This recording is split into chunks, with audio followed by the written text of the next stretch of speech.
আচ্ছা, কোনো রাজ্যের পুলিশ প্রধান বা ডিজিপি কিভাবে অ্যাপয়েন্ট হয় তোমরা কি জানো? রিসেন্টলি আমরা দেখবো যে সেন্ট্রাল গভর্নমেন্ট কি করেছে, একটা গাইডলাইন পাবলিশ করেছে, ঠিক আছে, একটা উইন্ডো চালু করেছে। তো সেটা সম্পর্কে আমরা স্টাডি করব যে ডিজিপি হতে গেলে তার কী কী ক্রাইটেরিয়া রয়েছে। এটা কি কোনো পলিটিক্যাল পোস্ট, মানে political post in the sense আমি এটা বলছি যে এটা কি পলিটিক্যালি বায়াসড কোনো পোস্ট, নাকি এর পেছনে রয়েছে সুপ্রিম কোর্ট বা ইউপিএসসির কোনো গাইডলাইন, ঠিক আছে? তো সেইগুলোই মূলত আমরা স্টাডি করবো। তো আজকের এই ভিডিওতে আমরা এই তিনখানা মূলত প্রশ্ন হচ্ছে, প্রথম কথা পুলিশ প্রধান অর্থাৎ ডিজিপি কিভাবে নিয়োগ করা হয়, ঠিক আছে, দ্বিতীয় কথা এটা রাজনৈতিক সিদ্ধান্ত কিনা সেটা আমরা দেখবো, এবং এরপরে দেখবো যে এর পেছনে সুপ্রিম কোর্টের বা ইউপিএসসির কোনো গাইডলাইন রয়েছে কিনা, ঠিক আছে। তো এন্টায়ারলি কিন্তু আমরা বলবো তোমরা যারা ইউপিএসসি সহ অন্যান্য পরীক্ষা দাও, WBCS দাও, ঠিক আছে, বা অন্যান্য পরীক্ষা অ্যাজ এ হোল, তোমরা জেনে রাখো এটা কিন্তু তোমাদের জন্য কিন্তু খুবই কাজে লাগবে, ঠিক আছে। চলো প্রথমে আসো, একটা কেসের কথা তোমাদের সঙ্গে আমি শেয়ার করবো। সেটা হচ্ছে প্রকাশ সিং কেস, যেটা হয়েছিল 2006 সালে, বেসিক্যালি ভার্ডিক্টে এসেছিল 2006 সালে, ঠিক আছে। যেই ভার্ডিক্টে সুপ্রিম কোর্ট কি বলেছিল, পুলিশ সংস্কারের নির্দেশ দিয়েছিল, ঠিক আছে। সুপ্রিম কোর্ট পুলিশ সংস্কারের নির্দেশ দিয়েছিল। কি বলেছিল এখানে না, প্রকাশ সিং ছিল একজন অবসরপ্রাপ্ত একজন আইপিএস অফিসার, ঠিক আছে। তিনি দেশের পুলিশ ব্যবস্থার অবনতির বিরুদ্ধে এবং পুলিশের রাজনৈতিক হস্তক্ষেপ রোধ করে একটি স্বতন্ত্র, দক্ষ এবং দায়বদ্ধ পুলিশ প্রশাসন গড়ার দাবিতে 1996 সালে সুপ্রিম কোর্টে একটি পাবলিক ইন্টারেস্ট লিটিগেশন জনস্বার্থ মামলা দায়ের করেছিল। তাহলে প্রকাশ সিং কে ছিলেন? একজন অবসরপ্রাপ্ত একজন আইপিএস অফিসার ছিলেন, ঠিক আছে, যিনি 1996 সালে, ভাবো 1996 আর এটা 2025, ভাবো তাহলে প্রায় 30 বছর, ভাবতে পারছো। তার প্রধান দাবি ছিল যে ভারতের পুলিশ বাহিনীকে রাজনৈতিক প্রভাব ও দুর্নীতি থেকে মুক্ত করে একটি স্বাধীন ও পেশাদার প্রতিষ্ঠান হিসেবে গড়ে তোলা। তোমরা আশা করি জানো এখনকার সময়ে যে কোনো দেশ হোক, রাজ্য হোক, যে কোনো আমরা দেখি যে পুলিশের সঙ্গে রাজনৈতিক নেতা নেত্রীদের সম্পর্কটা খুবই মানে কখনো কখনো সিনোনিমাস হয়ে যায়, বোঝা যায় না, ঠিক আছে। তো সেই সময় প্রকাশ সিং কি করেছিল না, এই রাজনৈতিক প্রভাব থেকে যাতে পুলিশ সিস্টেমটাকে যাতে মুক্ত করা যায়, তো তিনি জনস্বার্থ মামলা দায়ের করেছিল, ঠিক আছে। তো চলো সেটা কিভাবে কি হয়েছে সেগুলো আমরা দেখবো। সুপ্রিম কোর্ট 2006 সালে রায় দেয়। কি রায় দিয়েছিল বলো তো? সুপ্রিম কোর্ট প্রথম কথা বলে 7খানা নির্দেশ দিয়ে 7খানা গাইডলাইন দিয়েছিল। প্রথম কথা, স্টেট সিকিউরিটি কমিশন বানাতে হবে, SSC, একটি স্বাধীন কমিশন গঠন করতে হবে যা সরকারের চাপ থেকে পুলিশকে রক্ষা করবে এবং নীতি সংক্রান্ত নির্দেশিকা দেবে। কি বানাতে হবে তাহলে? স্টেট সিকিউরিটি কমিশন বানাতে হবে, ঠিক আছে। কেন বলছে? ডিজিপির যোগ্যতা অনুযায়ী নিয়োগ এবং নির্দিষ্ট মেয়াদ থাকবে। ডিজিপির নিয়োগ শুধুমাত্র ইউপিএসসির তৈরি মেরিট লিস্ট থেকে হতে হবে এবং তার নির্ধারিত মেয়াদ হতে হবে কমপক্ষে 2 বছর। তাহলে কি বলেছিল সুপ্রিম কোর্ট? বলছে ইউপিএসসির যে মেরিট লিস্ট থাকবে সেই মেরিট লিস্ট থেকে নিতে হবে এবং অন্তত পক্ষে 2 বছর জন্য তার টেনিয়র থাকে। আর কি বলেছে না, পুলিশ অফিসারদের ন্যূনতম 2 বছরের মেয়াদ নিশ্চিত করতে হবে, সেই এসপি হোক, SHO হোক, অন্যান্য অফিসারদের 2 বছরের জন্য একটি নির্দিষ্ট পদে থাকতে হবে যেন রাজনৈতিক হস্তক্ষেপে তাদের বদলি না হয়। বোঝা গেল যে কখনো কখনো বলে আপনি যদি কাজ না করেন সবাই যে খারাপ, এমনটা তো নয়। কিছু জেনুইন লোকজন থাকে যারা অ্যাকচুয়ালি কাজবাজ করতে চায়, পাবলিক হ্যারাসমেন্ট করতে চায় না, তো কাজবাজ করতে আপনাকে যা বলা হয়েছে আপনি করুন, ঠিক আছে, না হলে আপনার বদলি হয়ে যাবে। বোঝা গেল? তো বেসিক্যালি এই যে একটা চাপ, যাতে চাপ মুক্ত রাখা যায়, কোনো একটা জায়গায় যদি যায় তার 2 বছর অন্তত পক্ষে সে কাজ করতে পারবে, দুমদাম একদম বদলি হবে না। আর কি বলেছে না, separation of investigation and law and order, তদন্ত আইন শৃঙ্খলা রক্ষার কাজ আলাদা করতে হবে যাতে পেশাদারিত্ব বাড়ে। কি বলছে? তদন্ত আলাদা থাকবে এবং আইন শৃঙ্খলা যে দায়িত্ব দুটোকে সেপারেট রাখা হবে, যাতে কি হয় না তাদের যাতে হয় না একটা কোনো একজন ব্যক্তি ডেফিনেট করে কোনো একটা কাজের সঙ্গে যদি করে স্পেশালাইজেশন হয়, ঠিক আছে, অনেক বেটারমেন্ট হয়, সেটার কথা বলেছে। আর কি বলেছে? পুলিশ এস্টাবলিশমেন্ট বোর্ড বা PEB, যেখানে বদলি, পদোন্নতি ও শৃঙ্খলামূলক ব্যবস্থার জন্য একটি বোর্ড গঠন করতে হবে, ঠিক আছে। কে বলেছিল? সুপ্রিম কোর্ট বলেছিল। আর কি বলেছিল? বলেছিল পুলিশ কমপ্লেন্ট অথরিটি বানাতে হবে, সাধারণ মানুষ যাতে পুলিশের বিরুদ্ধে অভিযোগ জানাতে পারে তার জন্য রাজ্য জেলা স্তরে স্বাধীন অভিযোগ কর্তৃপক্ষ গঠন করতে হবে, যেখানে সোজা কথা পুলিশ কমপ্লেন্ট অথরিটি, যেখানে সাধারণ মানুষ কি করতে পারবে, পুলিশের বিরুদ্ধে যদি কোনো কমপ্লেন থাকে তো সেখানে জানাতে পারবে। আর কি বলেছিল, ন্যাশনাল সিকিউরিটি কমিশন বানাবে, যেখানে কেন্দ্রীয় পুলিশ বাহিনী যেমন সিএপিএফ এর জন্য একটি জাতীয় কমিশন গঠনের নির্দেশ দেওয়া হয়েছিল। এই রায়ের ভিত্তিতে এই যে 7খানা যে কথা বললাম, আমি বলিনি, সুপ্রিম কোর্টের যে রায় ছিল 2006 সালে, কার রায় আবারও বলছি, প্রকাশ সিং কেসের ভার্ডিক্ট স্বরূপ এই 7খানা গাইডলাইন সুপ্রিম কোর্ট বলেছিল যে এগুলো করতে হবে, ঠিক আছে। এবং এই 2006 সালের রায়ের ভিত্তিতে 2009 সালে কি করে, ইউপিএসসি একটা গাইডলাইন বানায়, ঠিক আছে। কি গাইডলাইন বানায়, কারণ যেহেতু এখানে একটা প্রভিশন ছিল, তোমরা জানো কি বলেছে এখানে, যে এইটা মেরিট লিস্ট হতে হবে কি, এক সেকেন্ড দাঁড়াও, গন্ডগোল হচ্ছে গো, হ্যাঁ কি হতে হবে, বলছে ইউপিএসসির তৈরি মেরিট লিস্ট থেকে হতে হবে, ছিল না? তো ইউপিএসসি কি করেছে, বানিয়েছে গাইডলাইন বানিয়েছে। কি গাইডলাইন বানিয়েছে, প্রথম কথা যে গাইডলাইনের উদ্দেশ্য ছিল যে পুলিশের স্বাধীনতা রক্ষা করা, রাজনৈতিক হস্তক্ষেপ কমানো এবং দক্ষ ও পেশাদার নেতৃত্ব নিশ্চিত করা, ঠিক আছে, এইটাই ছিল মূলত লক্ষ্য ছিল। তো ইউপিএসসি গাইডলাইন দিয়ে বলে, প্রথম কথা ডিজিপি নিয়োগে রাজনৈতিক প্রভাব রোধে স্বচ্ছ নিরপেক্ষ পদ্ধতি নিশ্চিত করবে, ঠিক আছে।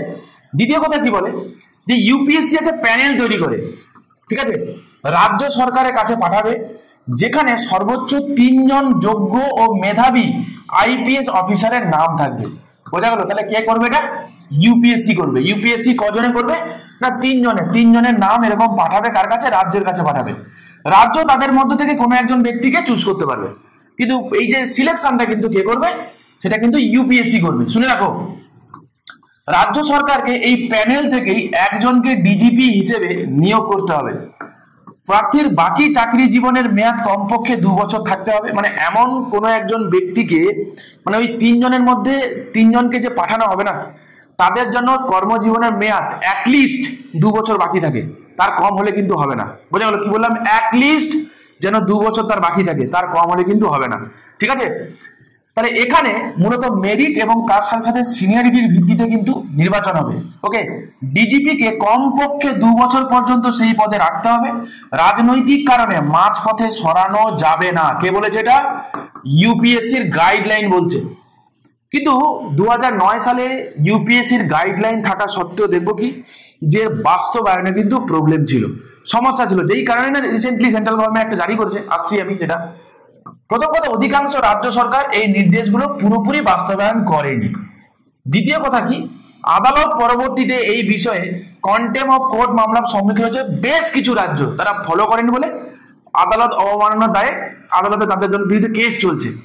এইরকম পরিস্থিতিতে আমরা দেখবো কি, যে রিসেন্টলি আমাদের সেন্ট্রাল গভর্নমেন্ট কি করছে, একটা পদক্ষেপ নিয়েছে, যে সেখানে বলছে সিঙ্গেল উইন্ডো সিস্টেম করা হবে, ঠিক আছে। কি করা হবে, সিঙ্গেল উইন্ডো সিস্টেম। এটা কিন্তু এই আমাদের এই আগস্ট মাসেরই নিউজ, বুঝতে পারলে? তো এই সিঙ্গেল উইন্ডো সিস্টেম করা হবে, একটি নির্দিষ্ট ও অভিন্ন প্রক্রিয়ার মাধ্যমে সমস্ত রাজ্যের ডিজিপিকে, ঠিক আছে, ডিরেক্টর জেনারেল অফ পুলিশকে নিয়োগ করা হবে। একটা সিঙ্গেল উইন্ডোর মাধ্যমে কিন্তু সমস্ত রাজ্যের ডিজিপিদেরকে একটা সিঙ্গেল উইন্ডোতেই অ্যাপয়েন্টমেন্ট করা হবে, ঠিক আছে। এটা রিসেন্টলি জারি করা হয়েছে। কেন? এই ব্যবস্থার মাধ্যমে রাজ্য সরকার ও ইউপিএসসির মধ্যে সমন্বিত কাজের ধারা গড়ে তোলা হয়েছে, যাতে স্বচ্ছতা ও সময় মতো নিয়োগ নিশ্চিত হয়, ঠিক আছে। আচ্ছা, এই গাইডলাইনে কি কি রয়েছে সেটা আমরা একটা করে দেখবো আমরা। এটি আগের মতো বিচ্ছিন্ন রাজনৈতিক হস্তক্ষেপে ভরা প্রক্রিয়াকে প্রতিস্থাপন করেছে, ঠিক আছে। তো আগে যেখানে রাজ্যগুলো নিজেরা নিজেদের মতো করে চলতো, এখন তারা নিজেরা নিজেদের মতো করে চলতে পারবে না। এক্ষেত্রে ডেফিনেট করে কিছু গাইডলাইন বলে দেওয়া হয়েছে, এই গাইডলাইনের উপরেই চলতে হবে, ঠিক আছে। কি বলেছে সেটা না, নতুন যেটা করা হয়েছে সিঙ্গেল উইন্ডো সিস্টেম যেটা করা হয়েছে না, সেটা মূলত সুপ্রিম কোর্টের যে জাজমেন্ট, যেটা তার উপর ভিত্তি করে 2006 সালে, আমি আবার একবার তোমাদের বলে দিই, প্রকাশ সিং কেসের জাজমেন্ট। বুঝতে পারছো প্রকাশ সিং কেসটা কতটা ইম্পর্টেন্ট ছিল? 2006 জাজমেন্ট এবং 2009 সালে ইউপিএসসি যে গাইডলাইন, এই দুটোর উপর ভিত্তি করে করা হয়েছে। এই প্রক্রিয়ার ভিত্তি হলো 2006 সালের ঐতিহাসিক Prakash Singh versus Union of India মামলায় সুপ্রিম কোর্টের দেওয়া নির্দেশিকা। এই রায় সুপ্রিম কোর্ট বলেছিল না যে রাজ্যের ডিজিপি পদে রাজনৈতিক নিয়োগ নয়, বরং মেধাভিত্তিক এবং নিরপেক্ষ পদ্ধতিতে নিয়োগ করতে হবে। ঠিক এই নির্দেশের পর 2009 সালে ইউপিএসসি গাইডলাইন প্রকাশ করেছিল, ঠিক, যেখানে কি কি যোগ্যতা থাকা হবে না হবে সেগুলোর কথা বলেছিল, রাইট। এবারে কি বলছে না, এই পুরো প্রক্রিয়াটা এমন ভাবে গঠন করা হয়েছে যাতে একজন পুলিশ অফিসারকে শুধুমাত্র তার অভিজ্ঞতা, দক্ষতা ও সেবাকাল বিবেচনায় ডিজিপি হিসেবে নির্বাচন করা হয় এই সিঙ্গেল উইন্ডো সিস্টেমে। এর ফলে নিয়োগের স্বজন পোষণ স্বাভাবিক। এর আগে যদি হতো যে আমার কোনো একটা প্রেফার্ড কোনো অফিসারকে আমার ভালো লাগে, ঠিক আছে, কারেন্ট যিনি রুলিং গভর্নমেন্ট যিনি আছেন তার ভালো লাগে, তো স্বাভাবিকভাবে কি হবে, তো তাকে ডিজিপি করে দেওয়া হতো। তারা রাজনৈতিকভাবে কি ছিল, এটা খুবই বায়াস ছিল, ঠিক আছে। তো সেই রাজনৈতিকভাবে বায়াসনেসটাকে কমানোর জন্য বেসিক্যালি এই কাজটা করা হয়েছে। সেখানে কি বলেছে না, একাধিক যোগ্য অফিসারদের মধ্য থেকে ইউপিএসসি কমিটি 3 জনের একটি প্যানেল তৈরি করবে, ঠিক আছে, এবং সেখান থেকে রাজ্য সরকার একজনকে ডিজিপি হিসেবে বেছে নেয়, যেটা অলরেডি চলছিল। এতে দেশের আইন শৃঙ্খলা রক্ষাকারী বাহিনীর শীর্ষ নেতৃত্বে বিশ্বাসযোগ্যতা এবং পেশাদারিত্ব কি থাকবে না বজায় থাকবে। তাহলে তোমরা কেউ বলবে যে তাহলে নতুন কি হলো?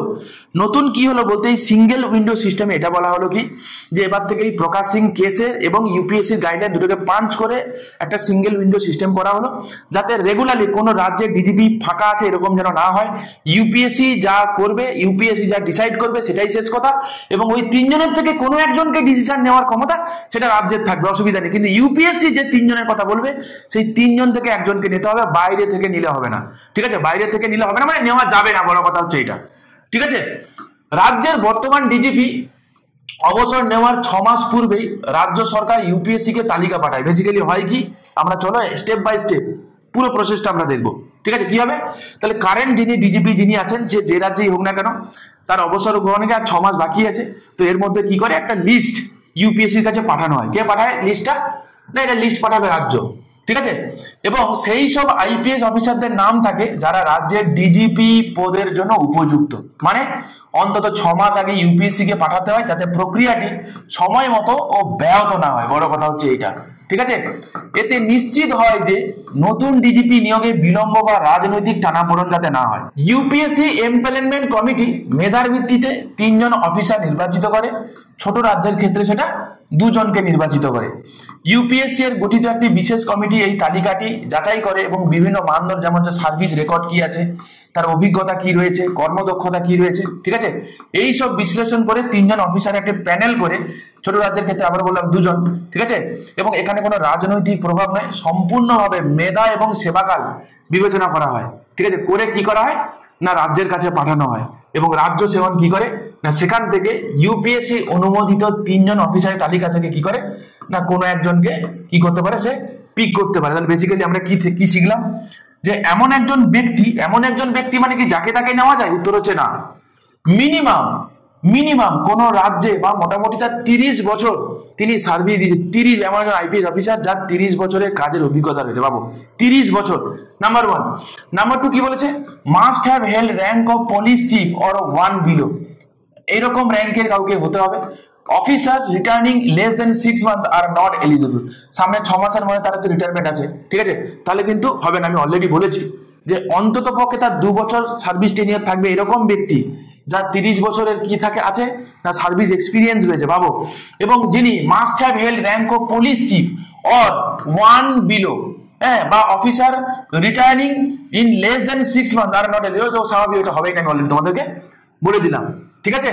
দেখো প্রথম কথা যে এই প্রসেসটা কেন ম্যাটার করে, প্রথম কথা আরো বলছি যে প্রিভেন্ট পলিটিক্যাল ম্যানিপুলেশন, যাতে প্রিভেন্ট করা যায়, ঠিক আছে, প্রফেশনালিজম যাতে জারি থাকে, এবং তার সাথে ট্রান্সপারেন্সি যাতে জারি থাকে, ঠিক আছে। তাহলে আমরা এইটুকু আমরা শিখলাম মোরাল অফ দ্য স্টোরি, যে এটা কোনো রাজনৈতিক ভাবে নয়, আমরা যে বলেছিলাম আমরা যেটা কোনো রাজনৈতিকভাবে এটা বায়াস কিনা, যে এখন সেই জায়গাটা আগের থেকে ডেফিনেটলি অনেকটা এলিমিনেট হবে, অনেকটা কম হবে, যেহেতু এখন ইউপিএসসি কি করবে না 3 জনকে ডিসাইড করে দেবে, ছোট রাজ্যের ক্ষেত্রে 2 জনকে ডিসাইড করে দেবে, তাদের মধ্যে থেকে একজনকে চুজ করতে হবে রাজ্য সরকারকে, ঠিক আছে। তো এর মাধ্যমে আমরা দেখতে পাবো কি যে রাজ্যের সাথে সাথে এখানে ইউপিএসসিরও ভূমিকা রয়েছে এবং আদালতেরও নির্দেশ রয়েছে, ঠিক আছে। তো প্রকাশ সিং কেস এই কারণে আমাদের কাছে মনে থাকবে যে প্রকাশ সিং কেসটা কেন ইম্পর্টেন্ট, ঠিক আছে। তাহলে স্বচ্ছ পুলিশ ব্যবস্থার জন্য এটা কিন্তু বিখ্যাত, 2006-এর জাজমেন্ট এসেছিল, ঠিক আছে, মনে থাকবে। কেমন লাগলো তোমাদের এই ভিডিওটা তোমরা অবশ্যই কমেন্ট করে জানিও, যদি ভালো লেগে থাকে তোমরা চাইলে চ্যানেলটাকে লাইক করতে পারো, শেয়ার করতে পারো, সাবস্ক্রাইব করতে পারো। আর হ্যাঁ, তোমরা তোমাদের গুরুত্বপূর্ণ মতামতগুলো অবশ্যই কিন্তু কমেন্ট করতে ভুলো না, ঠিক আছে? তোমরা যারা ইউপিএসসি সহ WBCS এর জন্য তোমরা যারা ভাবছো, তোমরা চাইলে তোমরা এডুমন্ত্রের সঙ্গে তোমরা যোগাযোগ করতে পারো। আমাদের নতুন কোর্স চলছে 2024-এর প্রিলিমসে এবং 2024-এর মেন্সকে সামনে রেখে। তোমরা যারা ইন্টারেস্টেড শুধু নয়, যারা জেনুইন অ্যাসপিরেন্ট, যারা পড়াশোনা করতে যাও, ঠিক আছে, এবং যাদের হয় না মানিটারি এতটা ভালো কন্ডিশনে তোমাদের নেই, ইকোনমিক্যালি উইকার সেকশন থেকে তোমরা বিলং করো, তোমরা ডেফিনেটলি কন্ট্যাক্ট করো। আমাদের তরফ থেকে কিন্তু তোমাদের জন্য স্পেশাল কিছু থাকবে, ঠিক আছে? ভালো থেকো, দেখা হচ্ছে নেক্সট ভিডিওতে।